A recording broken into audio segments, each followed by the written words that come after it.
The following program was provided by an independent producer solely responsible for its content. The opinions expressed do not necessarily represent the views of this station, its staff, board of directors, or underwriters. Don't adjust your screen. There is nothing wrong. You're about to enter a world where the very concept of time is rendered obsolete by the sheer power of entertainment. You're about to enter the Boggis Hour.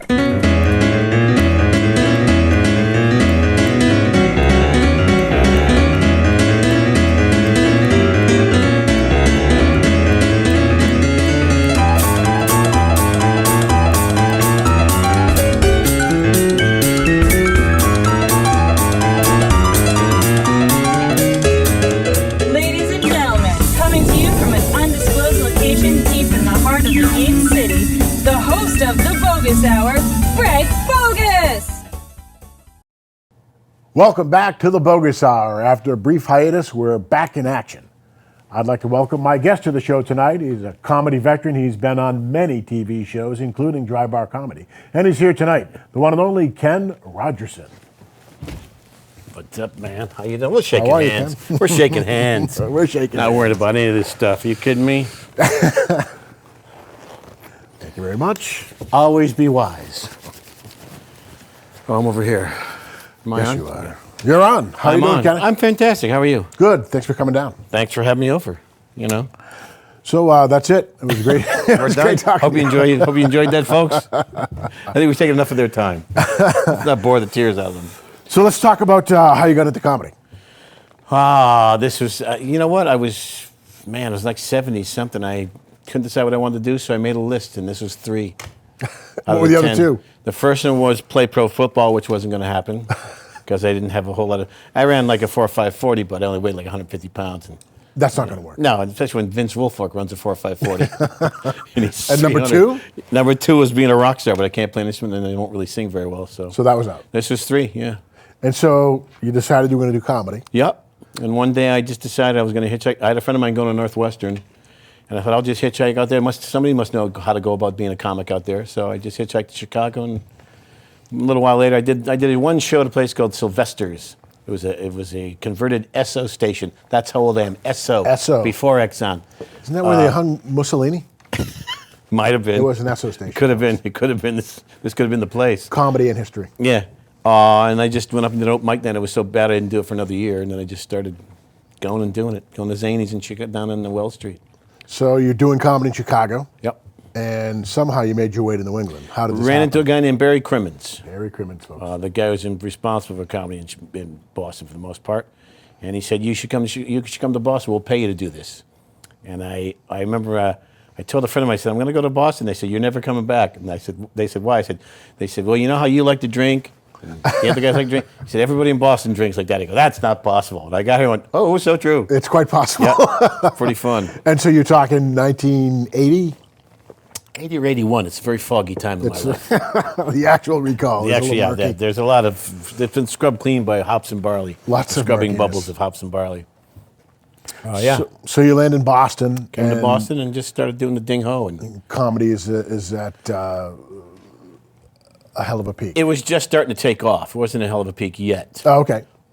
And part of the reason it took off is because Barry Crimmins hated the people who owned the other club, so he would give us raises. So they were forced to give us raises. Oh, just really? So it was actually a bidding war. Oh, yeah. He used to give us raises, so they had to give us raises. It was awesome. Oh. Yeah, and I remember my first show. That doesn't happen anymore with them. No, by the it way. doesn't happen. Like if you get paid. My first show was in Worcester. I don't remember that much because I was drinking. The next night was the Ding Ho, and on the show was Lenny Clark, Barry Crimmins, Steve Sweeney, I think Jack Gallagher, and Stephen Wright. Wow. And the thing was, you're the new guy, you're on last. And I watched him, and I was in panic. I go, oh my God, they're all good. In Chicago, at least once in a while there'd be a guy who wasn't that great. I can follow him. I'm going, oh my God. I was a nervous wreck. I don't remember how the set went, but they kept me around, so it must have went all right. But I was so scared. And that was a common thing that they would do? That was a common thing. So that made you really have to kind of step up. Yeah, well, yeah, you're the new guy. You're on last, but I've been last before, but not in that lineup. Think of that lineup. Yeah, that's, I mean, my Gavin might have been in there too. I'm not sure. There was a lot of guys on that night, but it was frightening. That's the All-Stars. Absolutely frightening. I'm going, oh, they kept getting better. I go, how's this possible? So how long into stand-up comedy, did you realize that was what you had kind of been put here to do? Man, I don't know. Probably 5 or 6. I don't think I got comfortable until about maybe 5, 6 years ago. I was never comfortable Really? on stage. Yeah, I never felt comfortable on stage, but I was high a lot. So that's the thing about alcohol, or especially drugs. They go, "No, you're fine. You're okay. Right. Sure, you can drive a car. Don't listen to the others." So there's a before and after with your career confidence and your substance abuse. Yeah, because you're never as good as you think you are. Drugs lie to you. They make you think, "Oh, it was really good." No, you weren't. Boy, can you I just thought you perform. were.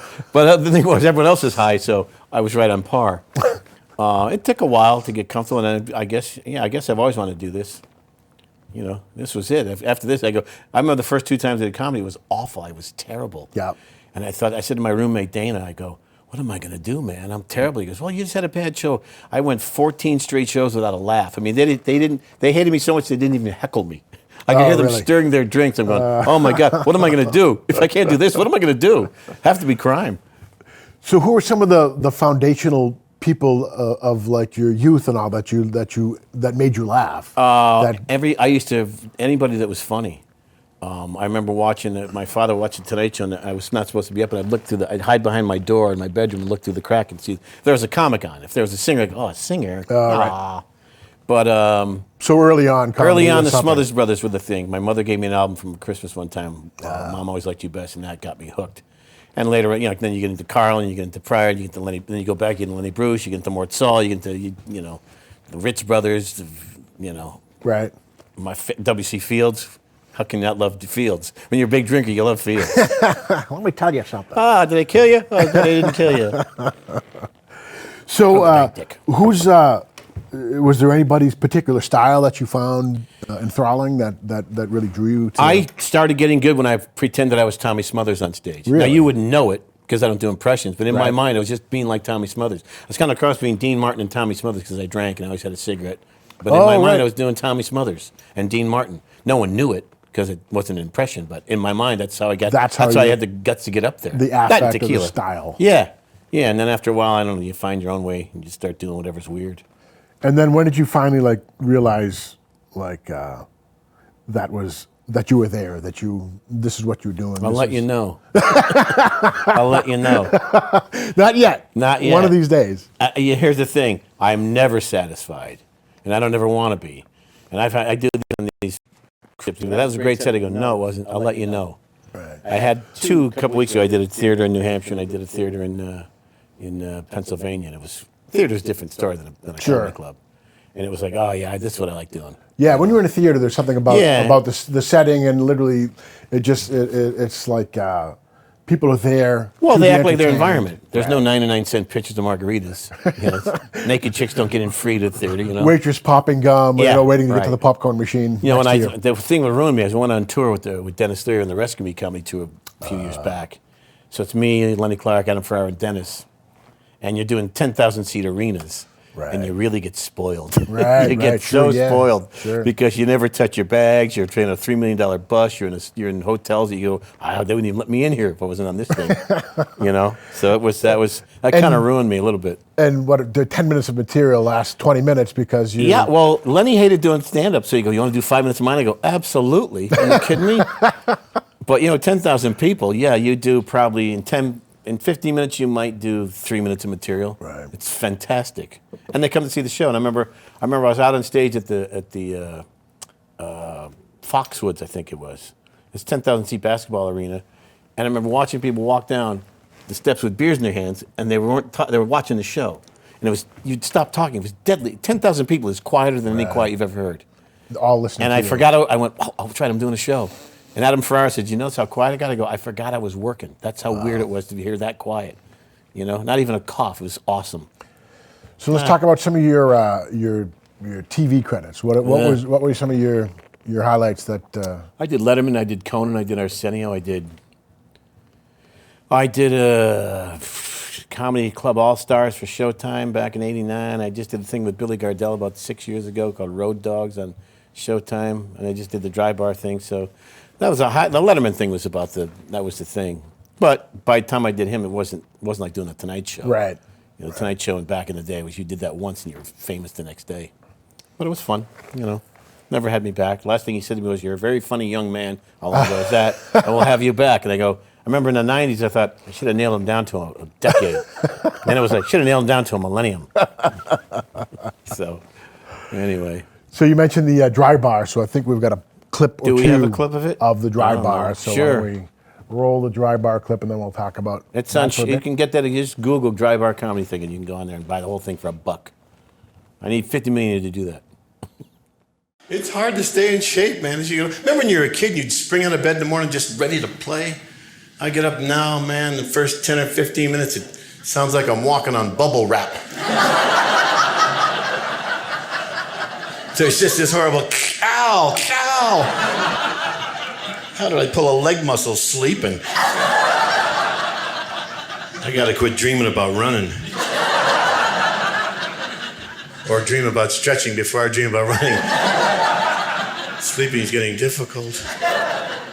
It's very difficult, man. Some days I look out the window, right? I say, oh, what a beautiful day. I could go for a run. Or I could put on TV and watch other people run professionally while I eat Ben & Jerry's. And quite frankly, I love Ben & Jerry's and I hate running, so it's really a no-brainer for me. I've had the same running shoes for probably 7 years now. But I have worn out spoons.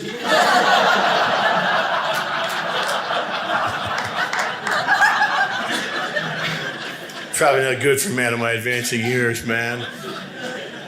Here's the thing. Oh, by the way, if you want to look a little better, I'm trying to lose weight, right? I threw away my bathroom scale. But guys, here's what you do. This is 2XL shirts. That's the secret. Check it out. That's 2XL. I have to put on this much more weight before I look bad in this shirt. I was at a store one day. They had 2 3XL shirts on sale for $8. I bought 5 of them. And I walk in a club that night. My friend goes, "Hey man, did you lose weight?" I went, "Yes, I did." Apparently my problem was shirt fat all these years. I'm done weighing myself, man. If my pants fit, I'm at the right weight for me. I have different levels of pants in my closet now. I have a big stack of, I have to quit eating pizza and ice cream at 2 a.m. and going right to sleep pants. Most of those have drawstrings. Okay, all of those have drawstrings. Then I have a smaller stack of, these pants feel okay if I don't wear them for too long. Because after like an hour and a half, it feels like someone has wrapped my stomach in razor wire and is tugging on both ends. When I take them off, Levi's is imprinted backwards on my stomach fat. And I have a stripe down my thigh like a marching band pants.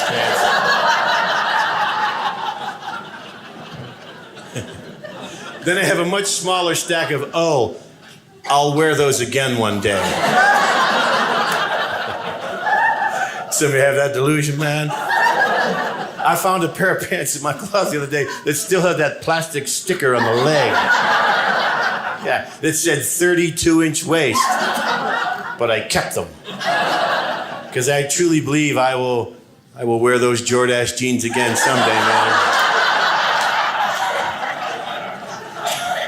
If you got that joke, you're from my generation, by the way. Anybody south of 40 is going, what's a Jordache? I don't have an app for that.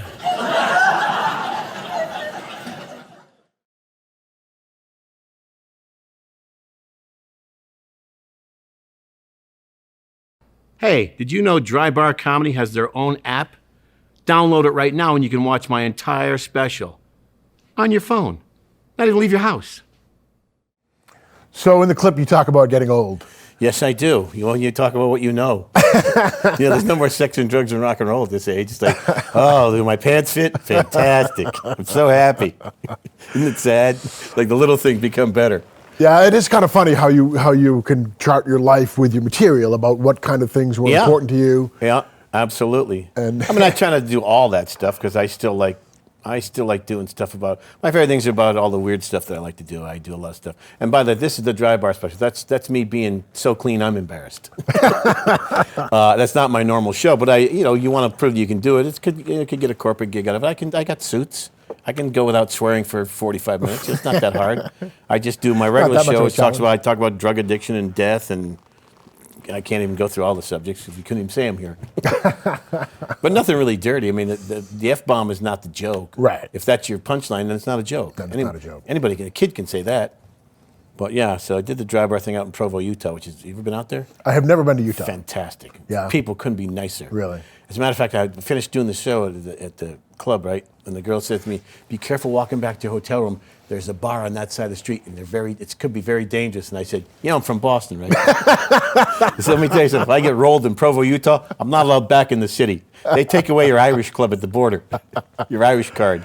Oh God, yeah. There's the Boston accent is making a little bit of a rebound in popular culture with that. Yeah, I know. Well, the thing is, everyone thinks everyone in Boston talks that way. Now, I have 3 friends, the McDonald brothers. They all grew up in Southie.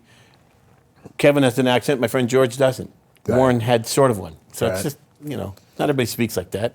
My brother went down to Boston to visit his nephew, and they were looking for a bar in Quincy. Right. And they were about to walk into a bar, and there was a guy that said, "Hey, you guys don't really want to bring your family to that bar." Yeah, right. Okay. Yeah, there's a lot of places like that. But I lived in Southie for years, so. Yeah. So the question I wanted to ask you too was about your film career, and there's I wouldn't call it a career.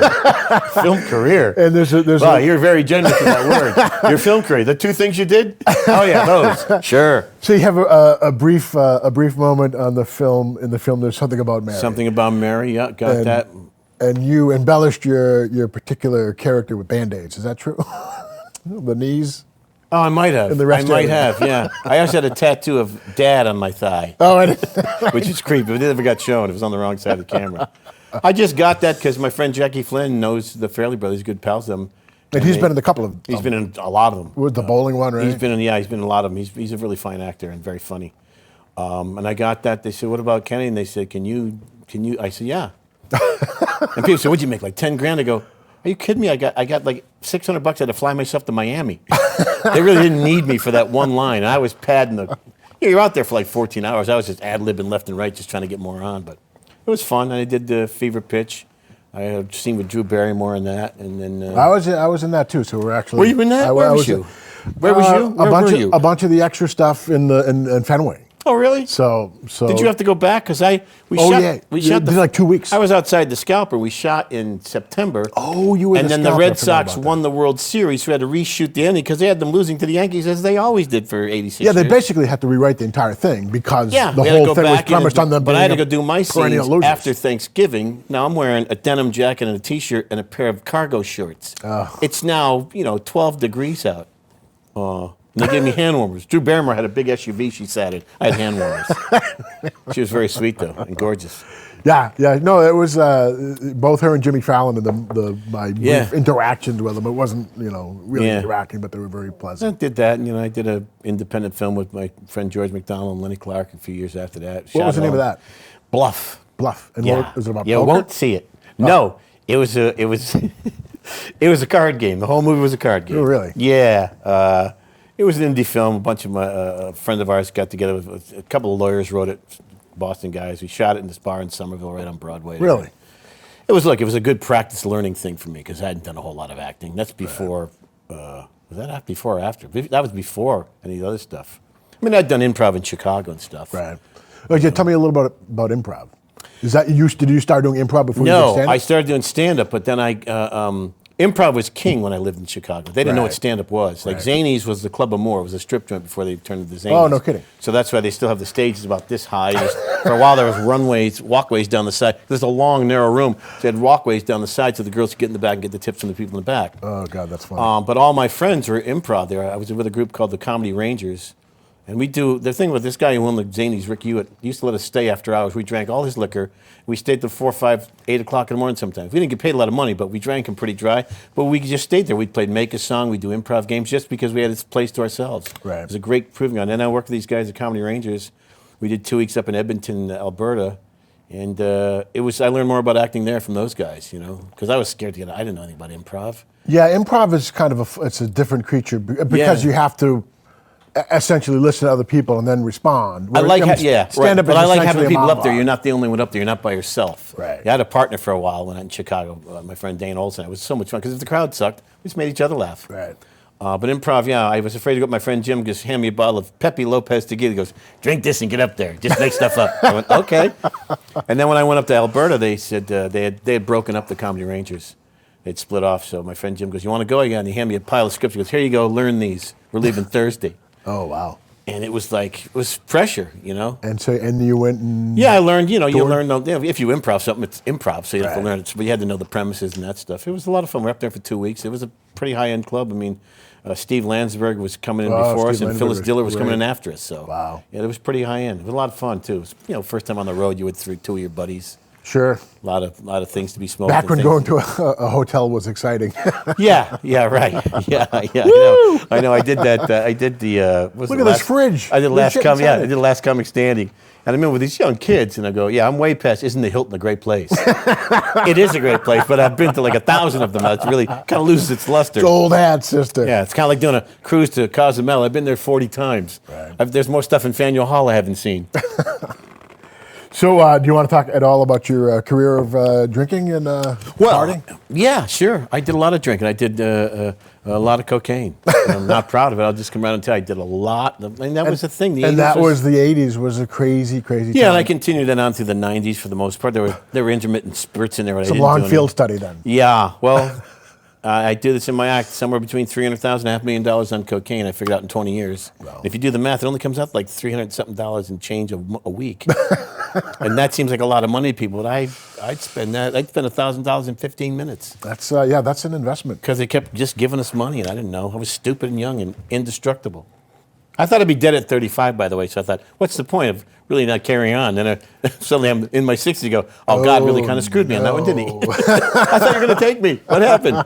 I made no plans for this time of life. I didn't have the timeline right. I would have saved a little. I would have put something away. It is what it is, man. You do stuff when you're young, and if you survive, and the thing is, you have to learn from it. Right. I So was there like a moment of clarity? What was the... There were lots of moments of clarity, but that's Yeah. what addiction is. You go, I got to stop doing this, and then you can't. Then you know you're addicted. Right. Like cigarettes, I tried to quit. I quit those after I was up to 5 packs a day sometimes. I was writing for television. I wrote for a show Lenny was 5 on. packs a day? That's Yeah, Salem astonishing. Lights, Wow. 100s. But you do this and you put one out and you forget about it. But you did, and then you'd go out and do coke and you'd be smoking like a chimney. Just an awful drug. But, Sure. yeah, there was a lot of moments of clarity, and finally I just kicked in one day. Went, oh, I know what I got to do, and it just happens. It's a weird thing. You can't tell anybody, and you can't tell them what to do. Yep. You can't say why do you do it. You're just addicted. You Sure. don't understand how you got back there. Right. Yeah. You're doing blow, and you go, I'm not doing it. And then 3 days later, you go, how am I high again? How did I get to this? I'm in a room at 4 o'clock in the morning. I'm the only one there. I'm running out of cigarettes. There's no booze. There's no drugs. There's nowhere to put yourself to sleep, and I'm miserable. Right. And you go, Yeah. I'm not doing this again. And 3 days later, you go, I'm back. How'd that happen? It's a weird thing. You Addiction. can point people to the bridge, but you can't make them walk across. Yeah, basically, that's you know? right. And, That's and exactly what it ultimately, is.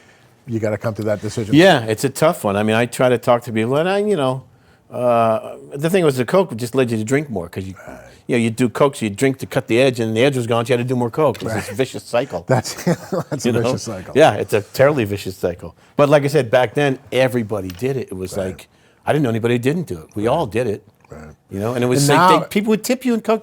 Great show, and there'd be a gram of coke in it for free. Jeez. After about 10 years, I went, I probably shouldn't snort that. I don't know this guy. This could be rat poisoning. Only took me 10 years to think of that one. After all, I went, hey, this could be dangerous.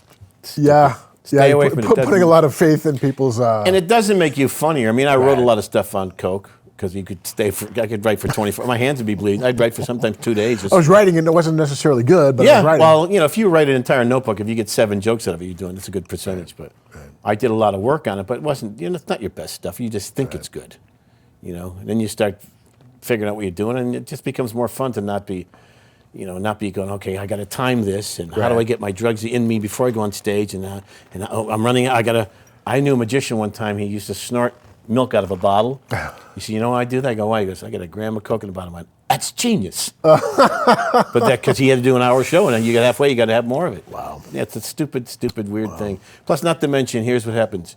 You end up giving your money not to just some guy you know or the bartender. It's going down to some horrible Right, to the worst Colombian people on drug the- lord, the worst people on the planet, who would yeah. kill you and your whole family over money. They're horrible human beings. They're child molesters, and you gave them money, and that sickens me more. That and the time I lost, Right. and the people that I lost in Yeah, my life that's- that I loved that I just couldn't Yeah. hang around me. You know? To me, that's the most unfortunate thing about addiction is literally that you lose all this time of your Yeah. life that you could have been That you're spending not with gonna get all back. the people that you love, and you're not present when you're couple with in them. particular, one in particular. You know, you lose people you're really crazy about. But then also you realize I just spent 2 days sitting in a hotel with the shades taped down. Right. What's the point of this? Right, that is not fun. You know, but you did it. You just kept doing it. Right. I have insomnia now, and I was driving down to Newport one night, and I called Lenny Clark's a friend of mine. And I said, talk to me, because I haven't slept in like days. I'm exhausted. And we were talking. I go, what did we ever see in this? Right. What was the point of staying awake? Like, who were those? I don't know who that guy was. Sure. That's a totally foreign human being to me now. It's so Yeah, weird. it is weird to look back and Yeah. and reconsider that. So those are some of the lowlights. What do you consider is there anything you consider an actual like high point of your performing? I Or a think couple? the most fun I ever had was on tour with Dennis Leary. That was the most satisfying as a stand-up ever, because we're doing major theaters, 10,000-seat arenas. We did the Joint in Las Vegas. Yeah. You know, you're staying, and plus, here's the thing: I never needed to be the quarterback. I want to be Slater. Right. I don't care if Dennis and Lenny and those guys are more famous than me. As long as I'm on the show, as long as I'm on the team, that's Sure. all I care about. Right. I don't have to be the famous one. Just make my living. If I could have done that for the rest of my life, just travel to those theaters, 6 months a year with three of your best friends. Right. And you're doing theaters and you're eating like Vikings and laughing like idiots. There's nothing more than it's the most fun time, most satisfying as a stand-up I think ever. And was that during the time of Rescue Me? Yeah, there was a Rescue Me And so comedy tour. were you ever on that show? Yes, myself, Tony V, and Kevin Knox. God rest his soul, Yeah, Kev. Kevin Knox. We played three bikers who drive in from out of town, and we're going to build a what's the word I'm looking for? Monument. Not a monument, but a something to the 9/11 people. What's the word I'm looking for? A memorial. Memorial to them. And we accidentally set the firehouse on fire and burned it to the ground. And Tony and I and Kevin Knox were riding on bikes, and I crashed it big time because I didn't know how to ride a bike then. Oh, you actually Well, dumped the Lenny bike? calls me up, right? And I know something's going on because I've known him forever. He goes, hey, you know how to ride a motorcycle? I go, I don't know, do I? And I hear him go, yeah, he's got a license. And they call me, what do you wear when you ride? I go, work boots, jeans, I don't know. And I went with my friend Jimmy Dunn, took a bike up the coast of New Hampshire, a little Honda, just to get the gearing down. I thought, I can ride it, but they gave me this big electric glide. My toes barely touched the ground. I dumped it immediately. Kevin Knox dumped him. The bike wrangler wasn't happy, but the director didn't care. Did they get it on film? Yeah. No, they didn't get the dump on film. That was pre-film. But I only had to ride for like 50 yards down the street. But it was, so we did that show. And then since we're on it, and Tony was on the tour for us, we swapped off here and there. It was a lot of fun. Fun doing the show, too. Awesome. Well, it was a pleasure to have you on Thanks the for show, having me Mr. on. Ken Rogerson. And Everybody, thanks Dry for Bar coming Comedy, back. go there and buy it. $1. Ladies and gentlemen, Ken Rogerson. I've been Greg Boggis, and this is the Boggis Hour.